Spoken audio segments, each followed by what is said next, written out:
सन 2017 पासून माओवादी चळवळीत सक्रिय असलेल्या तसेच गोंदिया, गडचिरोली आणि छत्तीसगड राज्यात माओवादी चकमकीत सहभागी असलेल्या आणि 3.5 लाख रुपयांचं बक्षीस असलेल्या जहाल माओवादीनं गोंदिया पोलिसांपुढे आत्मसमर्पण केलंय.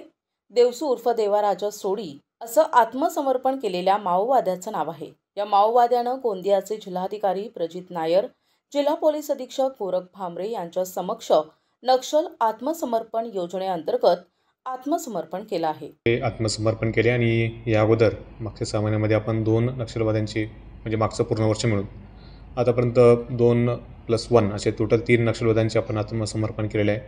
काल जो नक्षलवादी आपण आत्मसमर्पण केले ते पामेड दलममध्ये, त्याचप्रमाणे आपल्याकडचे मलाशकंड दलम, तांडा दलम याच्यामध्ये तो कार्यरत होता.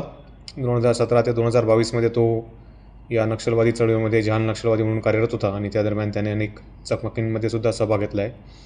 परंतु आपण त्याला ताब्यात घेऊन त्याची आत्मसमर्पण केलेलं आहे. NTV news Marathi, Gondia.